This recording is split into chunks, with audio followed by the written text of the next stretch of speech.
Missed an episode of your favorite podcast? Choose from over a decade of content in our archives, not just the latest episode. All free at gcnlive.com. This is your call to action. Get prepared, America. Economy, survival, energy, disasters.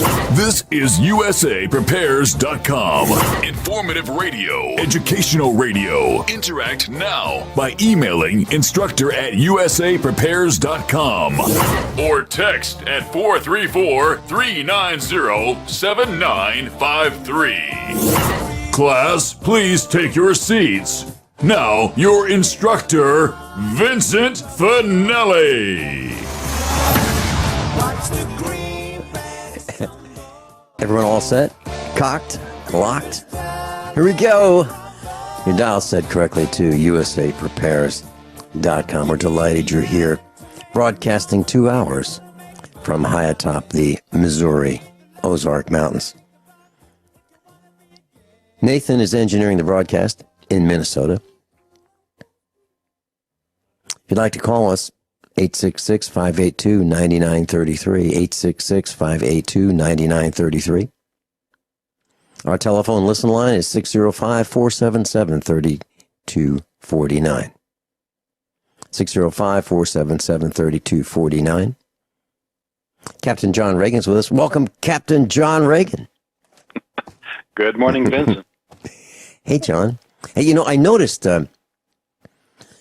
something that I'd like to ask our class to contribute to this research, this broadcast classroom research. So as most of you know, we heat our house with wood. We have an outdoor wood furnace, and it has a pretty large firebox, 60 inches deep, 48 inches wide. We fill it with wood, and it heats this water jacket of about 400 gallons of water. That water circulates through the heating system in the house, and the heat is extracted from that water, and it heats the house. And the hot water comes in, the cool water is returned after the heat's removed from the water, and the water gets heated again with wood in the wood boiler, if you will. Well, we can set the speed of the pump. It's a multi-speed pump, 3-speed pump. And we circulate the water at low, medium, or high speeds. And typically we can heat the house on low speed. Well, when it's really cold, we might set it to medium. If it's really, really, really cold, we might set it to high speed. And it just increases the volume of water that flows through the heat exchangers in the house.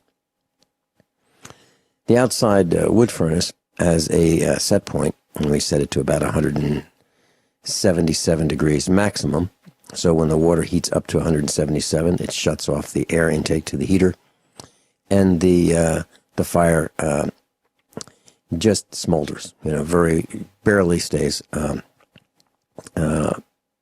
lit. And when it drops 10 degrees below that, the damper opens, the air inlet damper opens up, and the fire starts again until it reaches 177 degrees, then it shuts back down. So it's automated. And it works great. It's been working great since 2009.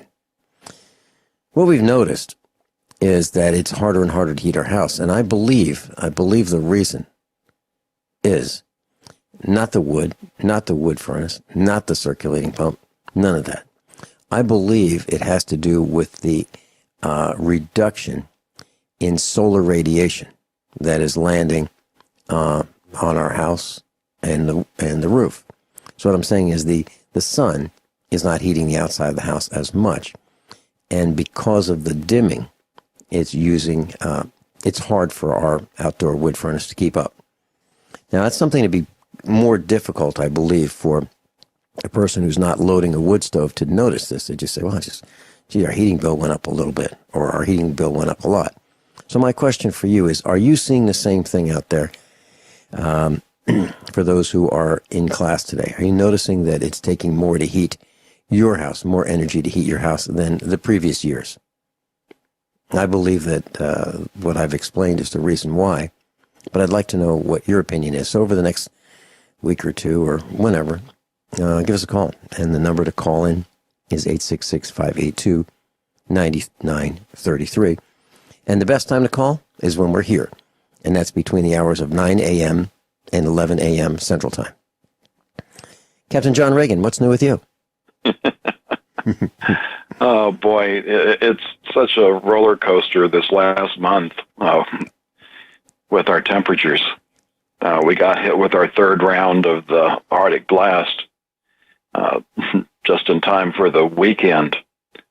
And Friday, I wanted to put up a post to, mock the drivers of Dallas because of the snowpocalypse that we had. A whole 1/10 of an inch of snow recorded at the airport. And it would have been funny, but the way that things happened, yes, it was a small amount of snow that, really wouldn't have made any difference to driving, and people would have had problems with it. But just because of the way things were, that little bit of snow melted and then became black ice. And that caused a lot of problems Friday for people driving. If you brought up a map of the Metroplex Friday afternoon, the highways were pretty much just all red. And it took, in some cases, people several hours to make it home because of the problems. We had something similar here. And we had about 4 inches of snow in our neck of the woods in Missouri. And there are a lot of lightly traveled roads, and then we have dirt roads. And I live on a dirt road, as most of our class already knows. What the farmers do is they like to make their own tracks. So just after it snows, they'll try to find a spot that does not have tire tracks on it. And the reason is simple. We have a lot of hills here in the Ozarks.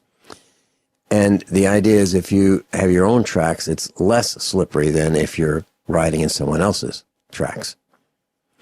So the farmers will seek out an area to make their own tracks, and pretty soon the entire road is covered with tire tracks. So there's no fresh snow. And then it becomes really, really slippery. And what we've noticed in our travels during the snow is that there are a lot of vehicles that just slide off the road and end up in ditches, because on the edge of the roads around here, there are ditches. And the ditches can be a foot below the road or more.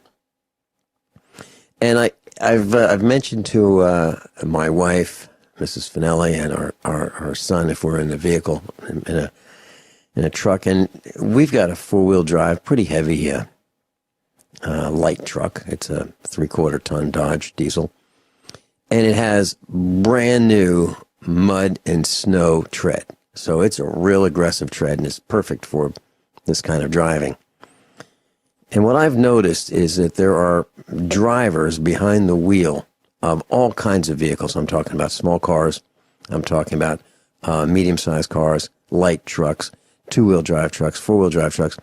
And I believe that all of those drivers feel that they have better tires, better vehicles, and better driving skills than we do, because they are willing to pass us in dangerous areas. They're willing to pass us when there are blind spots up ahead. They're willing to pass us approaching curves.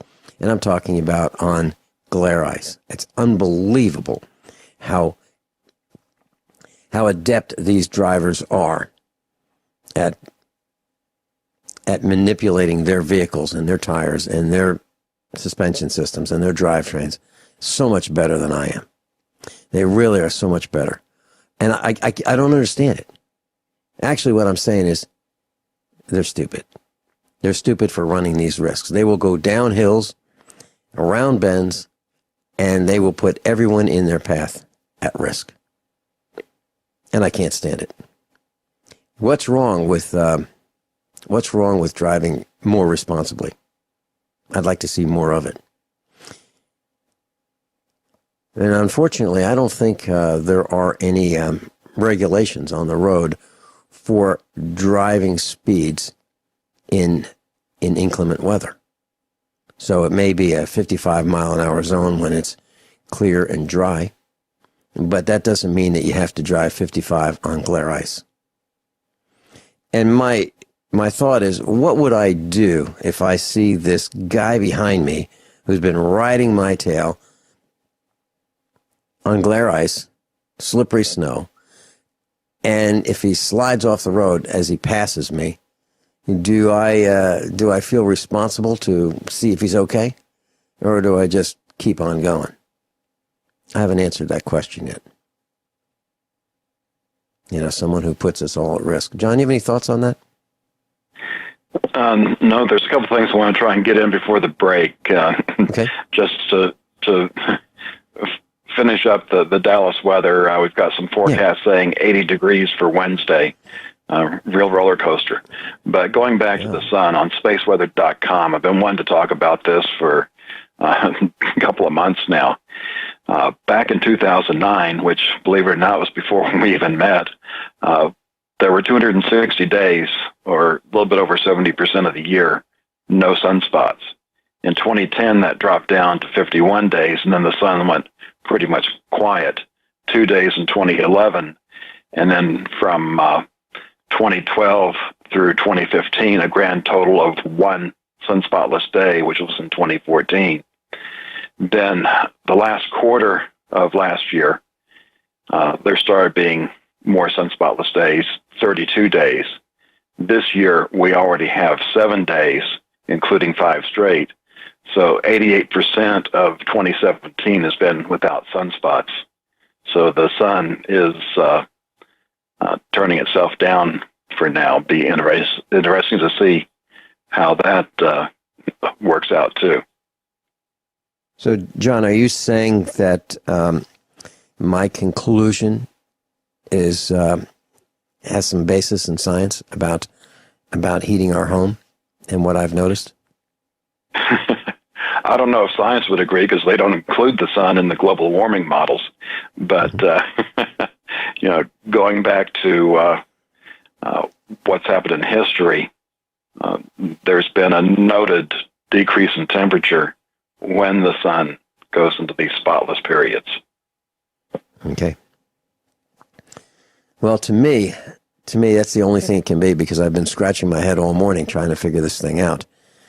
And that was the conclusion that I came up with, that it is the dimming effect of the sun on the roof and the house, which is constructed of stone,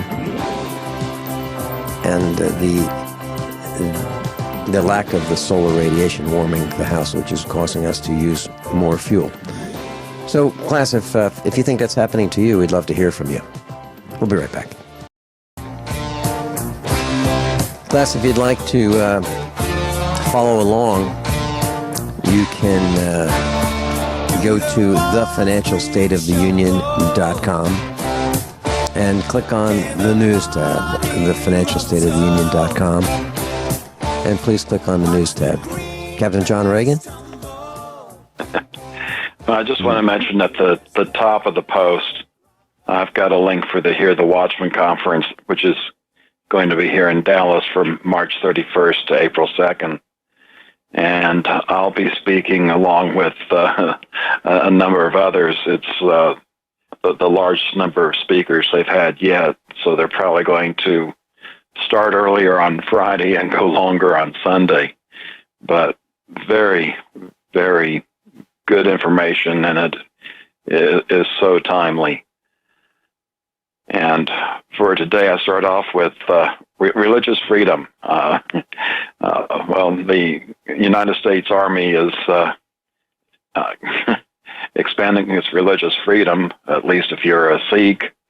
So you'll be able to wear your turban and beards in the Army. Just don't expect that to extend to that nasty religion known as Christianity. You better keep that under wraps and not let anybody know anything. Another one of the Obama legacies. John, I remember when the state police in the East Coast, when I was growing up, had to be clean shaven, no beards. I'm talking about no beards. You had to be 6 feet tall or taller.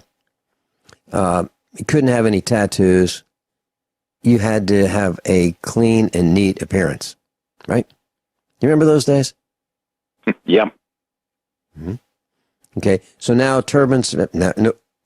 That's okay in the Army, right? And beards and what's next? I mean, well, we allow tattoos in the Army, right?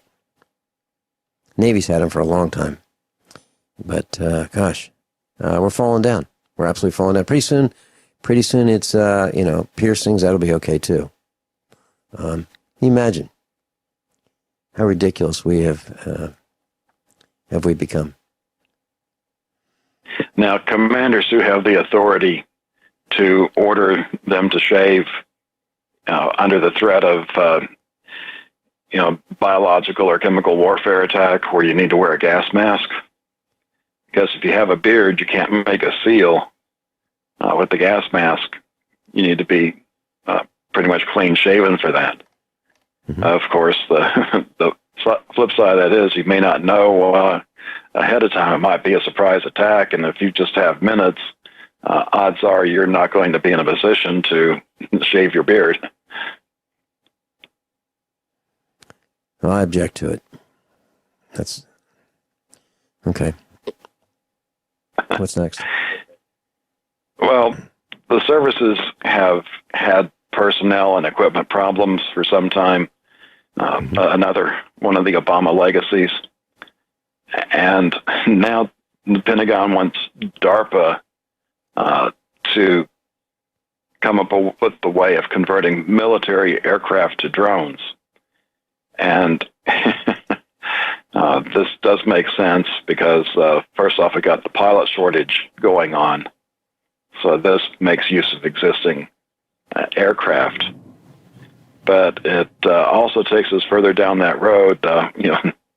We don't really need pilots, at least in the classical sense. We can use people that would not qualify for being a pilot to sit in that chair and fly it from a remote location, at least up until the time that we've worked out the bugs and we have these aircraft go autonomous. And then it's kind of like, welcome to Skynet. John, there's one thing that is missing when you fly remotely. You're not really there. You're remote by definition, and so you really don't get to see the same view, and you really don't get to see maybe the people that you are going to vaporize or blow up or dismember. And so maybe that's part of the reason you don't see the carnage of war that you're inflicting when you're at the joystick of a drone, right? Captain John Ragan's with us, U.S. Air Force Reserves retired. John? Well, I got a link, way to go, Mo. And yeah. Missouri has a bill that makes anti-gun businesses liable for disarmed customers' injuries. And I think that's a great way of handling things. If, we do have the natural right to defend ourselves. And if a place of business wants to override that right, then they should be responsible for anything that happens to us. And might make them think twice about doing so. Yeah. And I vote with my my wallet. If there's a sign on the door that says no firearms allowed, unless I absolutely positively have to be in there, like a doctor's office or a hospital, building or part of a hospital complex, I don't go in. And I understand that one of the guys who is involved in this is a guy named Mike Moon, one of the alleged representatives that we have. And I know Mike Moon. Mike Moon and I were standing talking with one of our instructors, the three of us, and someone called. I was at a convention several years ago, and somebody called the cops on me and said, Finelli's here, and 4 cops showed up, 3 in front, 1 behind, all armed, and they invited me to leave. And they couldn't tell me why. They couldn't tell me I did anything wrong, but they were going to charge me with criminal trespass if I didn't leave, and they were going to haul me off to jail. And I was standing there talking to Mike Moon, and when the cops came, he took off. He didn't say, "Whoa, whoa, whoa, what's this all about?" Nope, he took off. Left immediately. So, if I had any respect for Mike Moon, it left. That's my reaction to Mike Moon, alleged representative. But somehow he was involved in this. Maybe he grew a set. Maybe. I don't know. What's next, John? But I like the idea. I like the idea of putting people on notice that if they're going to leave us in harm's way, unable to protect ourselves, that they have some responsibility in doing so. And the thing that you can cite is the Colorado movie massacre, where a gunman came in with body armor, and just started plinking away and shooting people in the movie theater. And it was a gun-free zone, except for the guy who had the gun, right? Everyone else was prohibited by an ordinance, and they couldn't have protection. But, some people consider those signs, no firearms allowed, as a suggestion. Some people take them literally. I'm not advising anyone on what to do, but I try not to be in situations where I can't defend myself. I try really hard to do that. Yeah, it's just amazing. Time after time, we find out that criminals don't follow laws. Mm-hmm. Right. And you're absolutely right. And what I try to do, navigating these streets and places of business in Springfield, Missouri, and wherever else I travel, even when I would speak at conventions, I would have my sidearm with me. And typically I would wear a sports coat, a blue blazer, and sometime during the presentation, I would take my blazer off, and there you'd see my .45. And people would say, "There's a sign on the door." And I go, "Really? There's a sign on the door?"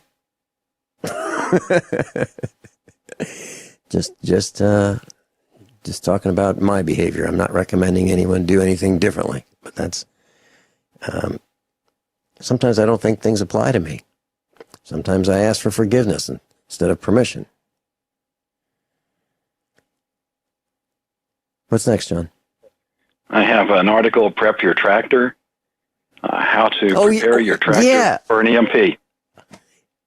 Yeah. And it's I got a real lengthy. chuckle out of that.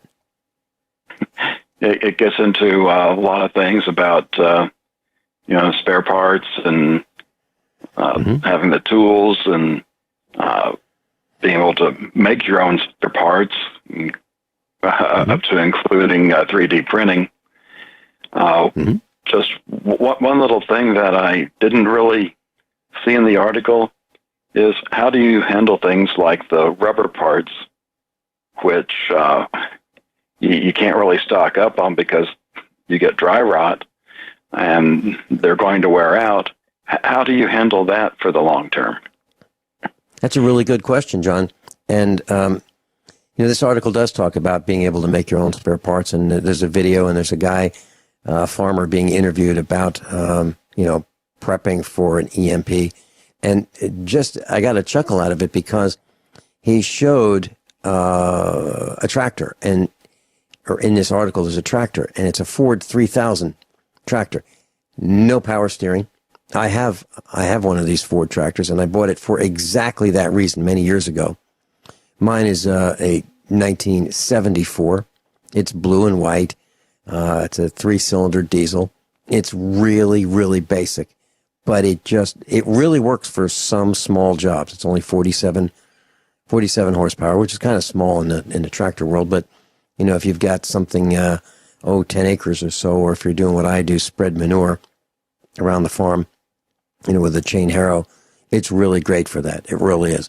But it's got Armstrong steering, as my dad would call it, and that's steering that you've got to have strong arms for because there's no power steering. And so it's so basic that there's not much to go wrong. But your question about rubber parts, you're absolutely right. And here's the deal. On this particular Ford 3000 tractor, and the guy that was interviewed said you get tractors that would fit the bill for older tractors from $3,500 to $10,000. I paid exactly $3,500 for this tractor, and I got it at what I would consider a very fair price. I put new front tires on it, and I kept the older front tires, and they're in plastic bags to minimize the oxygen contact. The inside of the tires do not have a problem with failing because of oxygen, because there's not a lot of exchange of air between the inside of the tires and the rim or the wheel. The rear tires are brand new. It came with brand new rear tires, which was kind of nice. And tires, if you keep them out of the sun, we keep our tractors in the barn. We've determined that you can have tires that are up to 30 years old and they still will work. But hydraulic hoses, if you keep them out of the sun, they'll last a lot longer than they would in the sun as well. However, this tractor, this 1974 Ford 3000 tractor, doesn't have any exposed rubber parts. Well, for the most part, there's a radiator hose at the top and the bottom of the radiator. There's some electrical wiring that has rubber covering our plastic jacket insulation. Other than that, there's not much to fail on this tractor. So a couple spare hoses, and if you really want to spend the money for spare rear tires and front tires, which can be a lot of money, you can spend $1,000 on rear tires for a small tractor. That's something you can do, and then put them in a plastic bag, big garbage bags, or cover them with plastic, and they'll last a little longer. But you're absolutely right, John. That is a problem. But in terms of making parts, I bought a lathe, and we have some metal here, and if we need to, we can make some of the parts. It'll be difficult. It'll be like living in Cuba, where you have to make everything yourself. But it can be done, but it's extremely difficult. But that's a really good point, John, about the rubber parts. I don't have an answer any better than spare parts for rubber parts. And of course, I mentioned on the air that I bought 100 valve stems, different sizes, short ones and medium size, and then the high pressure ones. And I bought the valve stems, and I bought a 16-ounce can of rubber cement, and we have tire plugs and patches, hundreds of them, and we use them all the time. Other than that, I don't have an answer, John. Yeah, we could spend a long time on those pieces of the preparedness puzzle that don't have easy answers.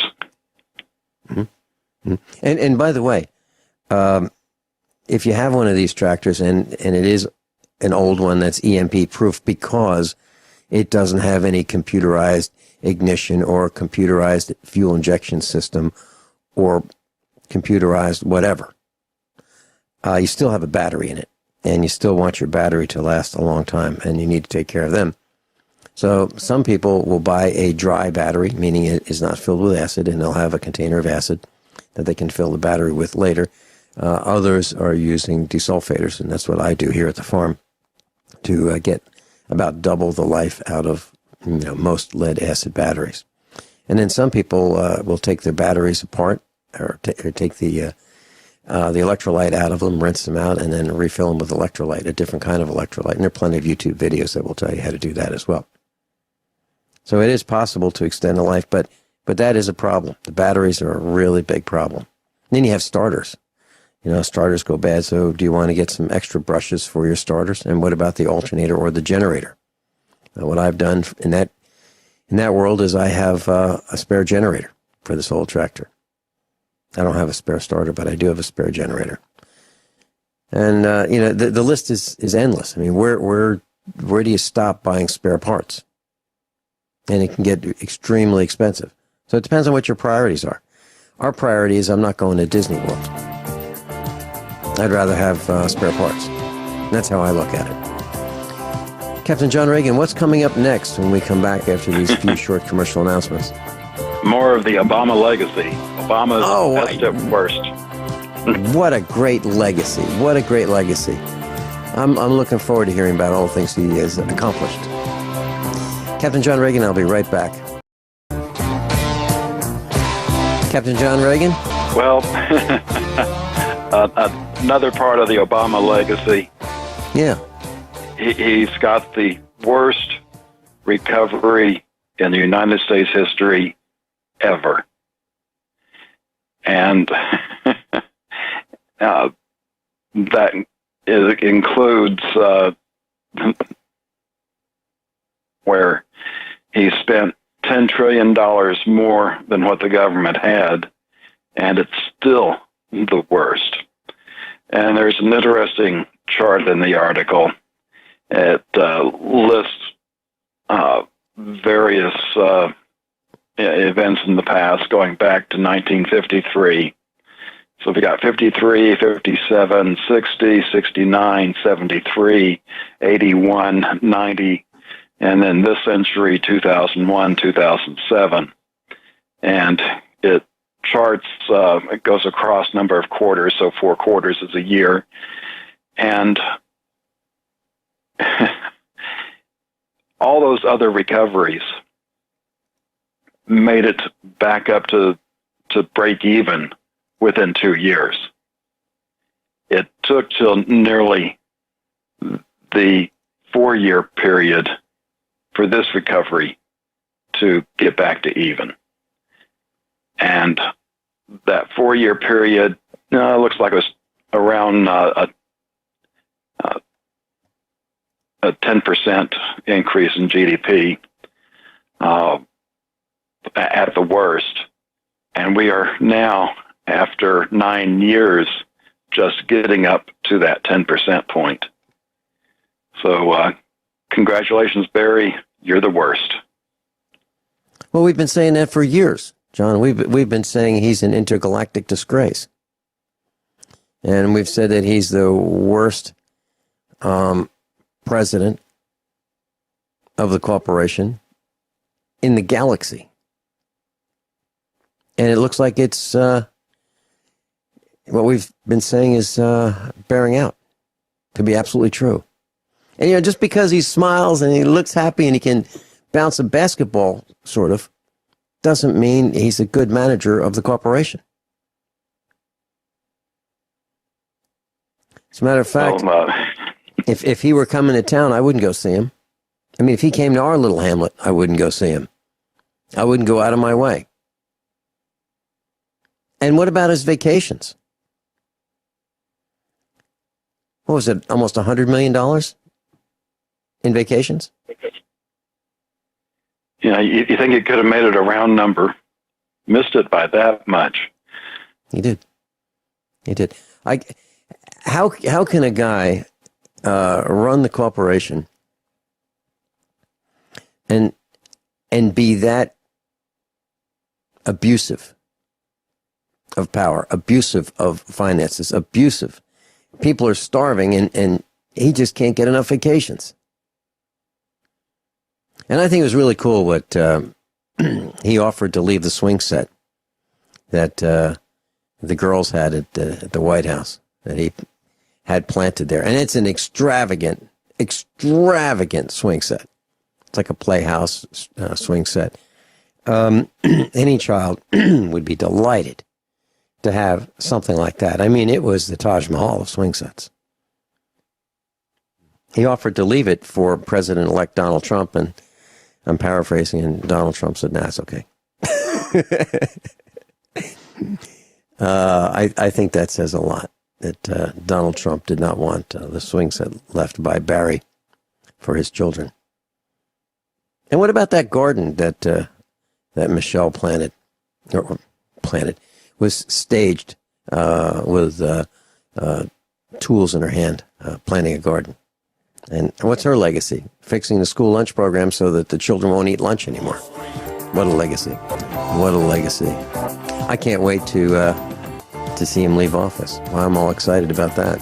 And I'm sure the rest of our class is as well. John, what's coming up for hour number 2? Well, I've got a new word for the list for words mean things. Yeah. I can't wait to hear your explanation of that in class. Hour number 2 coming up with Captain John Ragan. And if you'd like to study along with us, thefinancialstateoftheunion.com, and please click on the news tab. Captain John Ragan and I will be right back. All set? Cocked? Locked? Hour number 2 of USA Prepares with Captain John Ragan. John, I was looking at the internet, and this is from the Daily Mail, and the article is headlined, Privacy Fears as it's revealed that the FBI, Federal Bureau of Investigation, pays Best Buy Geek Squad workers $500 reward to snoop through customers' computers during repairs to find evidence of child pornography. Then it talks about this guy who was indicted on child pornography charges in November of 2014. FBI agents found hundreds of images on his laptop, hard drive, and iPhone. But the investigation was launched because a Best Buy Geek Squad technician found these images on the computer, the PC, when it was taken to the store to be repaired. So, John, when I had a computer manufacturing company, customers would come in and they'd say, hey, can you go through my computer, make sure it's okay? And I go, no, I don't want to. And they go, well, no, just check it out and look through everything and see if you can find, make sure it's okay. And I go, I don't want to. I don't want to look through your computer. And I won't look through your computer. And, when you accidentally find something, it really changes your opinion of that person who has that computer. And you don't know if it's a friend who did it, or it's their children who did it, or, the husband, the wife. You have no idea. But it's a little unsettling. Actually, it's very unsettling. And I'm not recommending that people have pornography on the computer. Absolutely not. And I'm not recommending any kind of pornography. I'm just saying that if you have something that you don't want found on your computer, regardless of what it is, financial records, phone numbers, contacts, don't put it on your computer and then bring it to be repaired. And so that casts a dim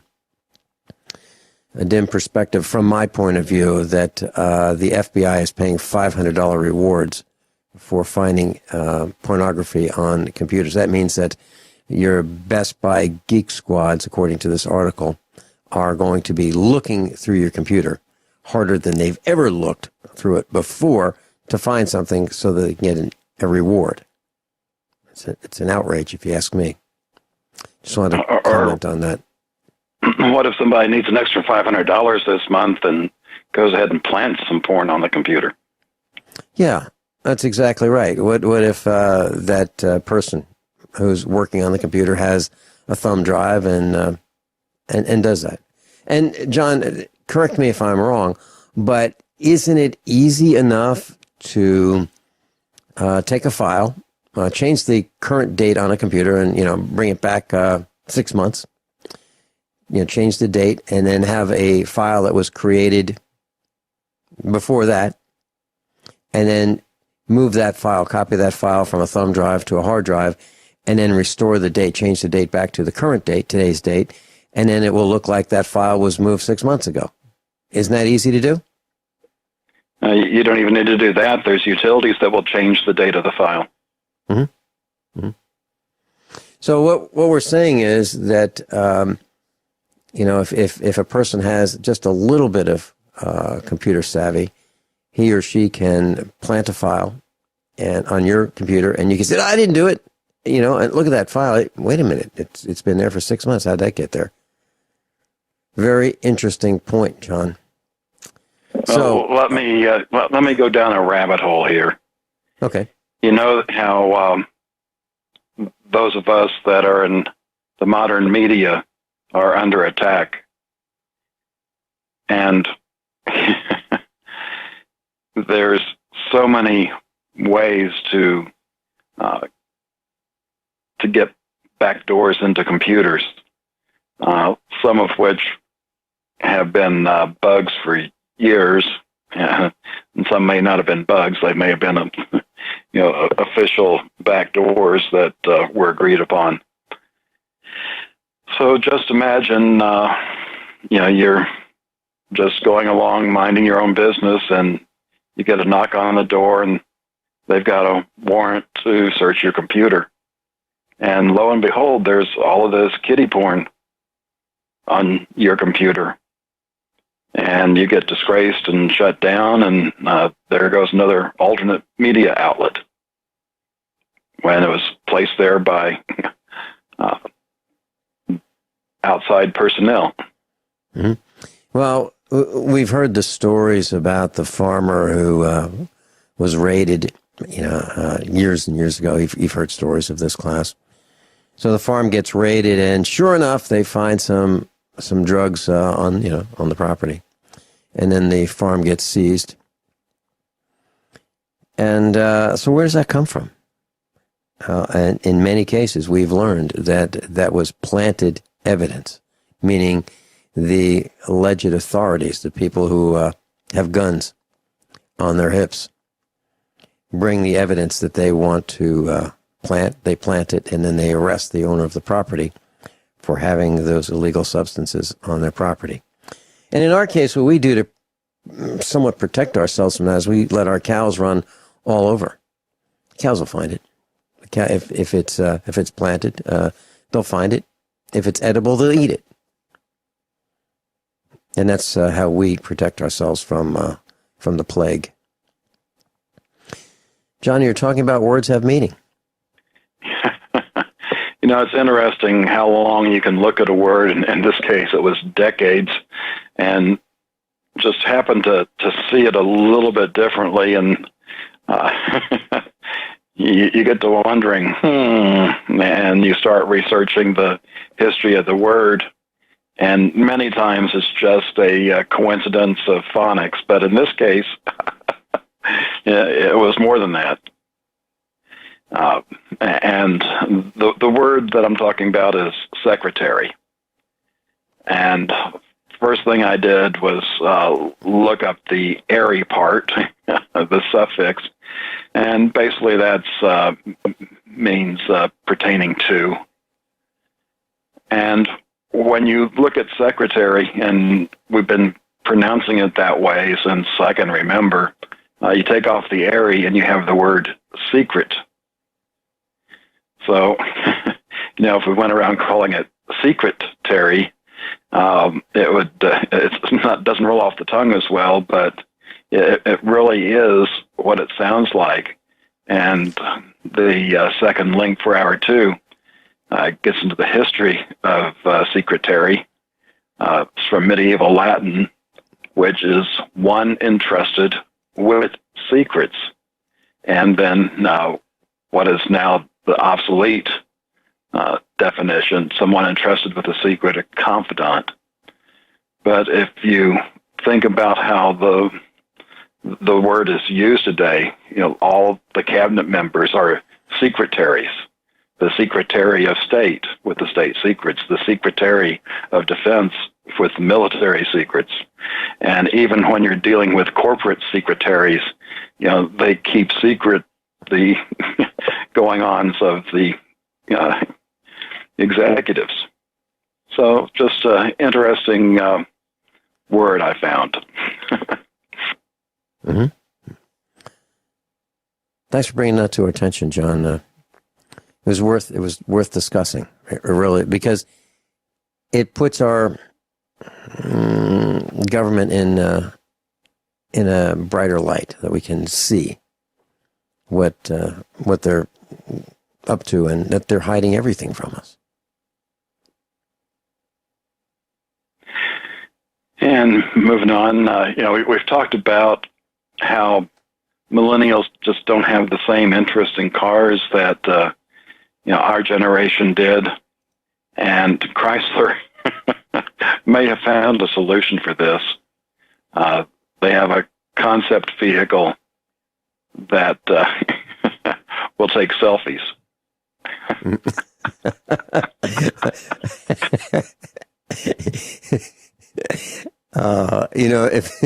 If I were in the CEO's office, and as one of the VPs, and the marketing guy came in, and marketing VP said, "This is great. This is it. We've got it. We're going to sell some cars now."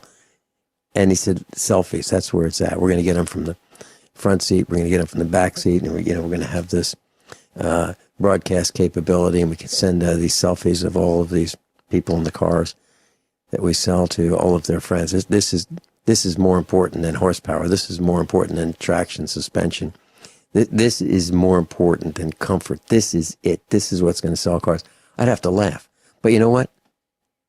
I think they may be onto something, that these young people have. That's what they're interested in. They're interested in. I think they're so lonely, and I think that they have so little to do that they have to be in constant contact. It's ridiculous. It's absolutely ridiculous. I was watching the Andy Griffith show. The Andy Griffith show. It's on Netflix right now, and you can watch it. And you will see a broadcast program that was successful for years and years and years without profanity, without salacious sex, without innuendo, with morals, with situations that, they were humorous at some level, but I think they taught young people lessons. We don't see much of that anymore. We see shows that have to use sex to get some people's attention. Not mine. If I see that kind of imagery, I turn it off. I don't want to watch it. What's coming up next segment, John? Planet of the Cats. Oh, yeah. Actually, you might find this, actually alarming. Captain John Ragan, and I'll be right back. I was just looking at the post about the Chrysler, the Fiat Chrysler concept vehicle, and the features that we didn't get to. Key features: 3 rows of seats to fit 6 people, a selfie camera, a display for passengers in the back, an intercom system, illuminated doors that can animate, whatever that is, facial and voice recognition. This thing is great. It can go over 250 miles, and you can quickly charge this electric vehicle. That is not something that I'm interested in. How about you? Oh, I don't know. I just have such little time. So just say it. I don't have time to take selfies. So a car like this, and I could enter the 21st century. John, do you remember? I'm thinking of the Andy Griffith show. We used to get in our vehicles, and we were in love with our, figuratively, with our vehicles. Americans used to love getting in the vehicle and taking a drive on a Sunday or a Saturday. It was a really neat thing to do. Now we can push that aside, and we can concentrate on selfies with our new Fiat Chrysler concept vehicle. Gosh. Okay, so cats. Well, back in the 60s, movie came out, Planet of the Apes. Yeah. And went into, a possible situation that could happen in theory, and it was certainly entertaining. We've talked a lot about demographics, and it's really tough to talk demographics and the financial implications on radio.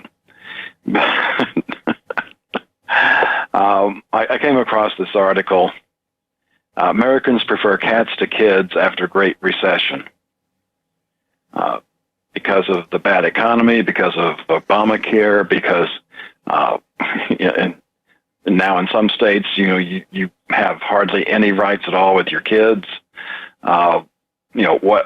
There's a myriad of reasons there, but births have gone down considerably, and since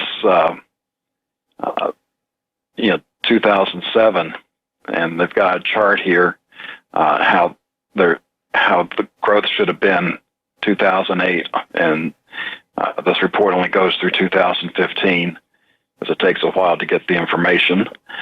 The actual births have fallen, and from 2008 to 2015, there's 3.4 million fewer births than there would have been if things just kept on the trend line.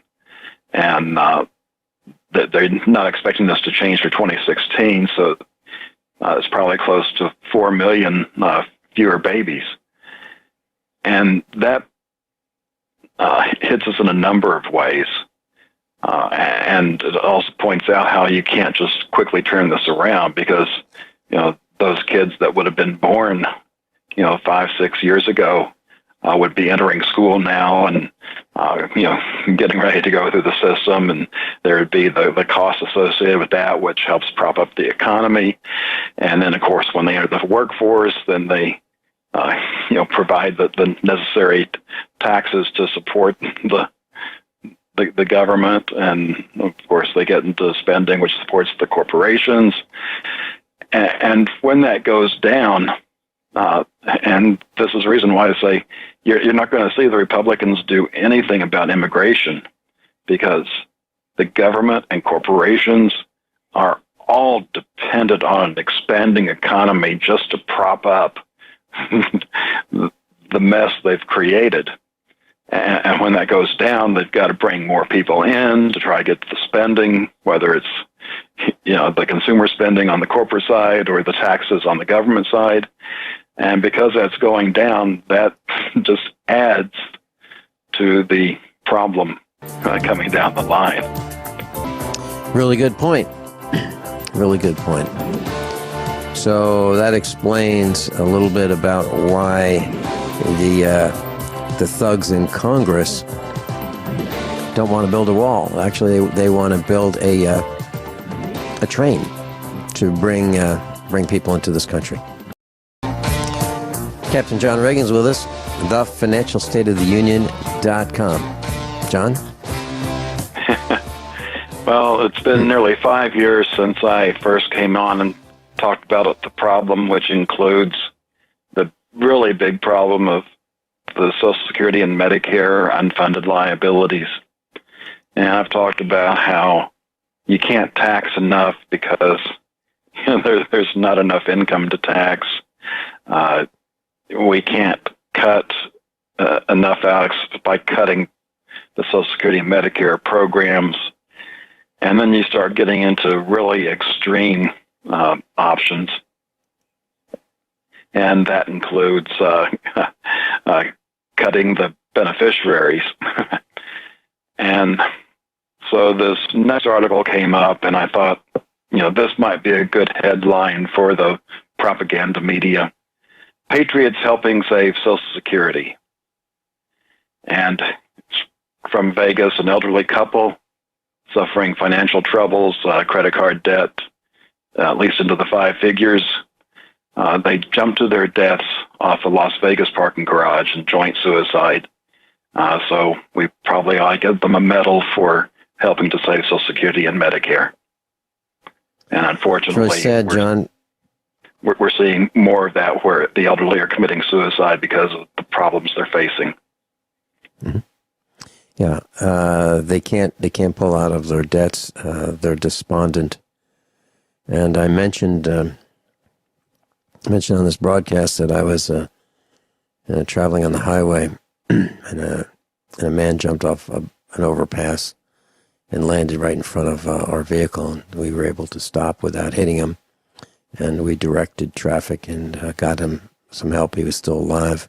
I don't know what happened to him, but tell you what, when you see one of those things firsthand, and it was over a holiday, and I guess this man was despondent, and he just jumped off the overpass, and I think he lived. But it's really sad, John, what we're talking about. That people are actually doing this, and that means that together they thought there was no hope. No hope. Barry, you hear this? Barry, the hope and change guy? No hope. How else could you explain this? That there was no way out for this couple other than taking their own lives. It's disgraceful that we've gotten to this point. Barry, I'm glad to see you go. I'm glad to see you clear out. Take your stuff out. Move on. Leave us alone. Get out of the way. You've done enough damage. Way too much damage.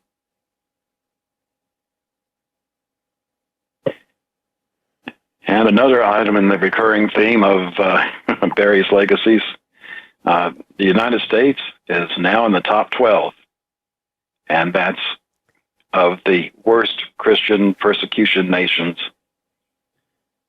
And they've made the list for the first time.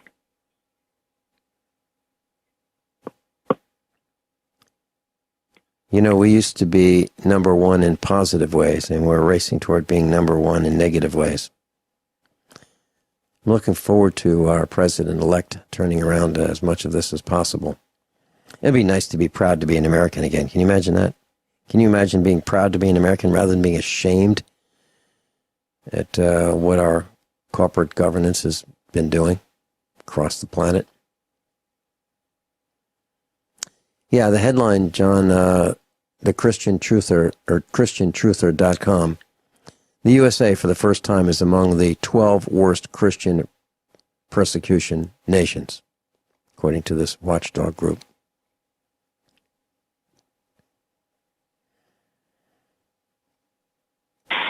At least the good news is it's not as bad as places in the Middle East where you're being beheaded and having their females sold into sex slavery. However, that's certainly the path we were on, and we'll see how well that path can be averted. Mm-hmm.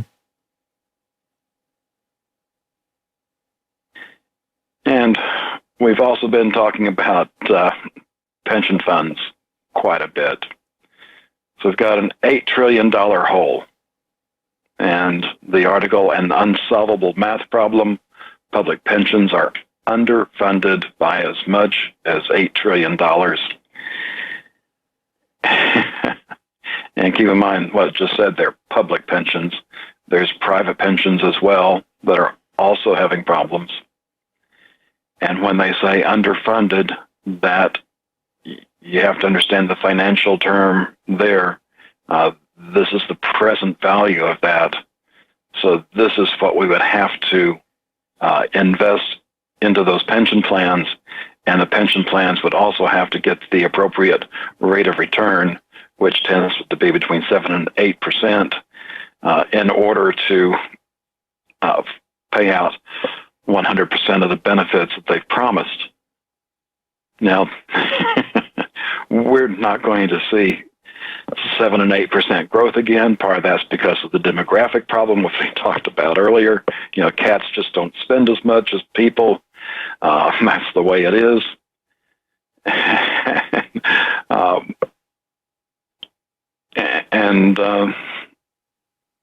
You know, it's like I say, there's only two ways this can go. For public plans, they either raise taxes, which they're pretty much at the limit, so not much tax raising there, or they have to cut benefits, and we're going to see that. And let me refer to the last article from Hour 1. This is an update on the city of Dallas problem, and they're looking at changing the rules, retroactively. So they want to do away with the big return that these drop accounts got, and basically take that money back from people. Good luck with that. Dallas is looking at a impossible situation, and let's slide on down underneath the $8 trillion hole elsewhere in Texas. Oh, man. Dallas pension, not the only ticking time bomb ready to explode. And they've got a list here of about a dozen pension plans from Austin, Dallas, El Paso, Fort Worth, Galveston, Houston, San Antonio. And these are not all the pension plans. But they've got, they're covering an average, or covering a total of just over 50,000 people. And the unfunded liability is almost $9 billion just for these funds alone.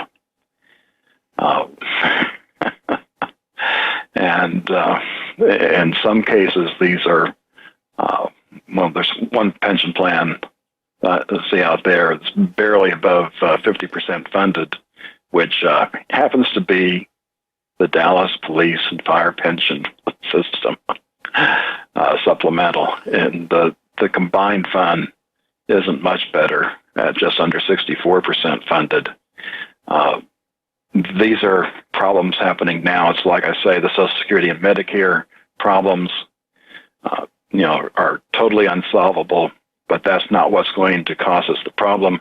It's going to be the pension plans and the rising interest rates. John,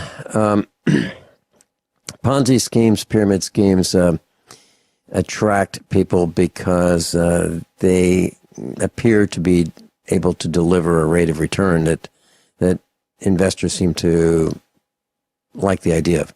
But Ponzi schemes, pyramid schemes are illegal because inevitably they fall apart, right? Because you can't get enough new members forever to keep them running. Isn't that true? And isn't what we're talking about that these pension plans in many cases are literally Ponzi schemes? Yeah, they don't advertise it that way, but that's what they are. And whether it's Social Security and Medicare, or whether it's these pension plans, in these unfunded numbers, none of them, zip, zero, nada, none of them include the declining workforce we're going to see from artificial intelligence and robotics. There's more and more testing of the autonomous vehicles, and as soon as they get that up and going, even if they're only able to do it partially, there go millions of jobs, whether it's the truck drivers, the bus and taxi drivers, and even Amazon's working on getting rid of the delivery drivers, having the drones deliver. And that's just one segment. So without those jobs available feeding the system, these problems are just going to get worse. John, the first paragraph in this article that you've linked to, an unsolvable math problem. Public pensions are underfunded by as much as $8 trillion. First paragraph of Zero Hedge of this article says, defined pension plans are in many cases a Ponzi scheme. Current assets are used to pay current claims in full in spite of insufficient funding to pay future liabilities. Classic Ponzi. But unlike Wall Street, and corporate Ponzi schemes, no one goes to jail because the establishment is complicit. Everyone from government officials to union bosses are incentivized to maintain the status quo. Public employees get to sleep better at night thinking they have a, quote, retirement plan, unquote. Public legislators get to be reelected by union membership while pretending their states are solvent, and union bosses get to keep their jobs while hiding the truth from employees. We're talking about Ponzi schemes, also known as pensions. We'll be right back. Tomorrow, John Stadtmiller is going to be joining us, and Scotty Kilmer. Scotty Kilmer's got millions and millions of views on YouTube. You'll get a real kick out of him. We're going to be talking about secrets, auto mechanic secrets, and we're going to share our secrets with you tomorrow. Mark the Spark, Philadelphia, welcome. Good morning, gentlemen, and it's been a bit since I listened to the two of you, and again, I'm reminded of John, the incredible aggregator, and Vincent, the incredible aggravator. And between the two of you, you really stir the boiler, and you steam me up, and you get me moving. Thank you. So the aggregator and the aggravator. What do you think, John? Sounds like a T-shirt to me. So I wanted to bring something to your guys' attention. I recently met a friend whose father worked as a machinist at the U.S. Navy Yard in Philadelphia, which was an ongoing thing forever until the 90s, whenever Clinton shut down many of the bases. And I believe this shipyard employed 60,000 Americans at one point. But his father, this man's father, worked there. It was a machinist, and then he grew up and he became a machinist, and he worked for General Dynamics and then later Lockheed Martin there in Fort Worth as a machinist from the mid 80s to the late 90s, like 97, 98, and he left and I asked him, he brought something to my attention. I said, well, what's going on with the military-industrial complex? He says, well, this is what's going on. At the time he left, there were 3,000 machinists making parts for the F-16. He said, guess how many there are now, presently? I said, I have no idea. He said, 25. I said, what? I said, what's going on? He says, the machinists that are there aren't making parts. They're just monitoring the parts that are being made everywhere else, and that includes foreign countries, and then they're shipped to that location, and then they're assembled there. So primarily what's going on there is assembly, not machining. So isn't that interesting? Here's another one that I'm learning, and I wanted to verify this with you, Vincent and John, especially Vincent there in Missouri. I caught wind that the county next to the county that Joplin resides in is that company, let's see, Tyson, they're shipping in foreigners. If it's one thing to bring in Mexicans to work at these chicken processing plants, they're bringing in Somalis, from what I gather, or foreigners from the Middle East or Africa. Have you heard about this? It's new to me, but I would like to address something he said about machinists. And that is, when I went to elementary school, one of my boyhood friends was the son of a tool and die maker. And we used to have these companies, small shops, entrepreneurs who were tool and die makers. They made the tools that were used in making the machines that we would bang out in our industrial complex. There are very few tool and die makers left, and there are very few machinists left. And there are very few young people who know how to make things with machines. You're absolutely right, and it's a spiral down, and it's very difficult to turn that around. And if you talk to young people today, you'll find out that they have difficulty estimating. They have difficulty telling you what length something is in 64ths of an inch or in 30 seconds of an inch, and so forth. Now, the reason why I brought up those two somewhat disparate conditions is that they're actually not disparate. They're actually the common denominator is the corporations. I want to know who's doing this, who's controlling these corporations that are outsourcing our machining, which leaves us vulnerable. If we can't make parts, we're vulnerable. We're extremely vulnerable. And the other thing is who's bringing in foreigners to work at our places to work. So anyway, I'll leave it at that. Well, Thank you guys. Mark, you've brought up some very, very good points, and I appreciate it. And if you think about who's running these corporations, Sears is being pummeled into the ground by their abysmal corporate management. Kmart, same thing. We're losing ground. Companies are going under. We're on Sears. Can you imagine Sears? Used to be able to buy everything, including a house at Sears. They used to have the catalog business. It was nailed down. They owned it. And they destroyed it with their top management. Mark Spark, thank you so much for being with us. John Ragan, thank you so much. We'll see you next Monday.